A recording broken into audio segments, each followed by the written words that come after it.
capitalistas contumaces, en todo caso, y sujetos a esas políticas que parecerían criticar desde el nombre, y cómo mientras en el mundo las derechas y ultraderechas son en general nacionalistas, tenemos aquí un ejemplo de una derecha transnacionalista. Y entonces a veces cuesta ubicar las cosas dentro de los parámetros. Pablo Hacker había prometido un poco de mercado un hoy en el poquito de programa. mercado. Y para mí no son tantas las leyes del mercado, ¿eh? Te diré que hay una que es muy importante y es la básica y la fundamental, que el que más tiene siempre gana. Son reglas invisibles, leyes invisibles. Leyes, ¿no?, invisibles, porque en esta cuestión de que todo lo regula y todo lo termina igualando, que es la gran mentira, ¿no?, en la que se inicia toda esta cuestión, se comprueba luego que no, que siempre se regula para el lado de los que más tienen y los que menos tienen terminan teniendo cada vez menos. El dato, por ejemplo, del índice de Gini, ya lo hemos hablado acá, pero es el que mide justamente la desigualdad, está en su diferencia a favor de los ricos y en contra de los pobres, en su diferencia más importante en los últimos 20 años. Esa es un dato internacional que no se puede soslayar y que no se puede matar con ningún relato. O sea, en este momento los que menos tienen cada vez tienen menos y los que más tienen cada vez tienen más. Por ende, las democracias, recuperando aquel concepto de José Saramago, son hoy plutocracias, son el gobierno de los ricos para favorecer a los ricos. En ese sentido, no hay nada más explicativo que el gobierno de Javier Milei, que le baja los impuestos a los que tienen mucho capital, a las grandes fortunas, y eso está aprobado por el Parlamento, y le sube los impuestos a los trabajadores. Es decir, se está produciendo exactamente lo contrario de lo que sería una democracia, el gobierno del pueblo con los legítimos intereses del pueblo, de las mayorías de una sociedad, privilegiados a la hora de las políticas de Estado. Pero hasta ahora, porque se están cumpliendo 6 meses, ¿no?, de este año, 6 meses de Milei, hasta ahora, o están a punto de cumplirse 7, claro. Tenés razón. Hasta ahora el mercado tenía cierto apoyo porque hubo mucha gente que ganó mucha plata en estos primeros 6 meses. Mucha gente, por supuesto que no somos ni vos ni yo, ni el laburante, pero en los sectores financieros se ganó mucha plata. Pero supongamos el que tenía dólares comprados a otros precios y hoy ve el dólar a 1.400. Supongamos, esa persona, si traslada ese capital que acumuló previamente hoy a pesos, ha ganado fortunas y fortunas y fortunas, y si conserva los dólares tendrá la presunción de que las ganará más adelante, porque si hay algo está claro es que el proyecto de dolarización de la Argentina, aunque choque contra todas las realidades técnicas, es parte del ADN de este proyecto. Pero algo pasó el viernes pasado con una conferencia que se dio en el Ministerio de Economía, y que los mercados no han recibido muy bien, por lo menos eso es lo que entiende alguien que no es un economista, y para ello tenemos en línea a Julia Estrada, diputada nacional por Unión por la Patria, doctora en Desarrollo Económico y directora de CEPA. Julia, Pablo Hacker y Carlos Polimerit, saludamos, ¿cómo estás? Buenas tardes, un saludo a ambos. Bueno, Julia, mira, estábamos conversando acá un poquito, vengo leyendo, escuchando en esta radio, en otras radios, todas las explicaciones que hay por esta corrida, y con lo que yo me quedo es que hubo de mínima una muy mala comunicación el viernes hacia los mercados y de máxima una política que es errada en todo sentido. ¿Cuál es tu visión? Yo lo que creo, y lo publiqué en mis redes sociales, en Twitter y también en Instagram, es que ya se venía gestando la inestabilidad cambiaria, la volatilidad. Podemos decir que se desata con el Staff Report, con el informe del Fondo Monetario Internacional que lo publica hace exactamente 2 semanas, y con ese informe se desata una enorme cantidad de dudas y incertidumbre en relación a que le decían al gobierno que tenía que eliminar el dólar blend. Para los que no saben y están escuchando, el dólar blend es la forma de incentivar las exportaciones a través de una liquidación 20% contado con liquidación, 80% dólar oficial, y lo que termina ocurriendo es que el gobierno sale a ratificar que no va a eliminar el dólar blend. Eso, previo al fin de semana largo, ya había generado, por ejemplo, venta de dólares por parte del Banco Central.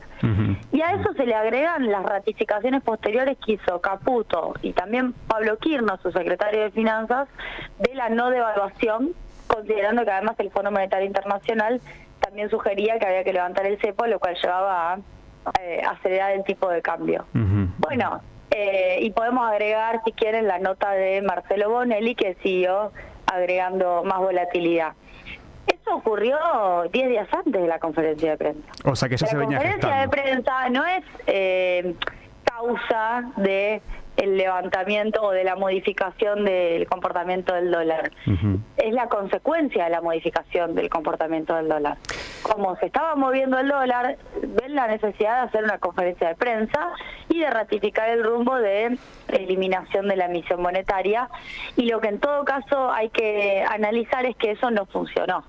Entiendo. Para los que no consumimos todos los elementos que mencionas, ¿de qué trató la nota de Bonelli que crees que tuvo incidencia al respecto? Generalmente las notas de Marcelo Bonelli parecen representar la visión de un grupo de poder en la Argentina, el Grupo Clarín, sobre el poder económico del momento. Marcelo Bonelli montándose sobre el staff report, que ya había dejado la puerta abierta para pensar que la devaluación que se estaba conversando, dice hay una devaluación que le pide el FMI a Milei del 30%. Nunca sabremos si es 100% información o una parte es más bien especulativo, pero sí está claro, y yo creo que la nota está en un punto de dolor, el plan económico del gobierno, está claro que en el FMI hay una interna y que están discutiendo qué hacer con Argentina. Y en ese plan Milei no quiere desde ya que el Fondo Monetario Internacional tenga, en este caso, a una persona como Rodrigo Valdés, que es economista chileno, que le diga que la dolarización no va, que el peso tiene que seguir siendo la moneda de circulación en la Argentina, que el Banco Central tiene que seguir siendo la autoridad monetaria máxima y que no hay que destruirlo. Es decir, que convierta a esa parte más revolucionaria, si se quiere, del plan económico de Milei, que era romper con el peso, eliminar el Banco Central y dolarizar, que convierta eso en un plan más parecido al de Macri. Milei quería evitar eso y no pudo. De lo que contás se deduce que podría ocurrir que el Fondo Monetario Internacional operase sobre la realidad argentina utilizando un vocero de un grupo económico que escribe en un diario, tiene un programa de radio y habla en televisión para esa operación. No tengo tanta información como para sacar ese tipo de conclusiones. Sí me parece que los que están mirando la Argentina, desde que asumió Milei, sabían que lo de Milei era demasiado disruptivo. Demasiado. Cuando digo lo que están mirando, digo el capital financiero transnacional, FMI, organismo, pero también los inversores.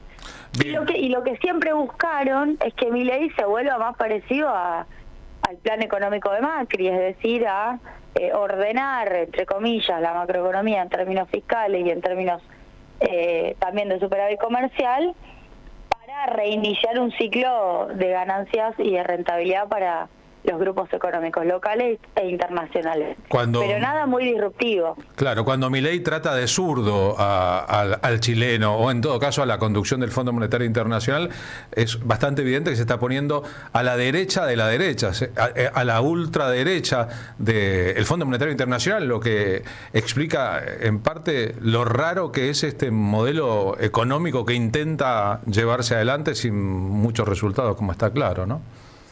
Exactamente, por eso lo que termina necesitando son dólares, y de ahí la aprobación del RIGI y la aprobación del blanqueo son la manera que encuentra en el marco de la ley bases para conseguir dólares.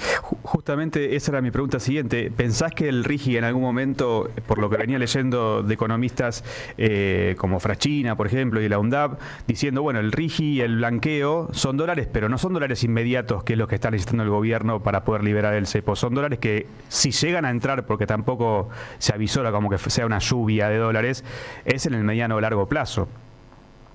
Nosotros con Hernán Lecher venimos publicando sucesivas notas en el Cohete a la Luna, en donde advertimos ya desde febrero que tanto el blanqueo como el RIGI tienen sus problemas. El blanqueo, obviamente, con la baja de bienes personales seguramente funcione y se declaren una enorme cantidad de capitales que no son necesariamente blancos, es decir, con un nivel de opacidad relevante. Y en el caso del RIGI lo que va a terminar ocurriendo es que sí son dólares vinculados a lo productivo, pero de proyectos anteriores que se iban a hacer sin necesidad de otorgar estos beneficios, que dependerán desde ya del nivel de adhesión que tengan las provincias. La provincia de Buenos Aires no está adhiriendo, y obviamente tendrá un ingreso de dólares por el tiempo que dure la el tope a la libre disponibilidad. En 3 años hay 100% libre disponibilidad. Totalmente. Además del FMI, ¿pensás que el agro está empujando esta devaluación con una liquidación que, según tengo entendido, a esta altura del año es similar a la del año pasado con una sequía? ¿Pensás que el agro está operando hacia esa devaluación también? Tiene menos poder de fuego que en otros tiempos. La verdad es que Milei pudo acumular divisas más allá del agro, hasta ahora podemos decir. Es decir, liquidaron menos, pero no fueron indispensables. Así que no, digo, en otro escenario estarían seguramente haciendo algún tractorazo para que haya una devaluación. Hoy en día tienen la contradicción de que es un gobierno de su signo político, y sin embargo no tienen el mismo poder de veto sobre la política económica que tenían antes. Veremos si en esta parte en donde están vendiendo reservas y Caputo se resiste o están acumulando menos, y Caputo se resiste a devaluar, tiene que hacer algún incentivo para el agro para que le vendan dólares.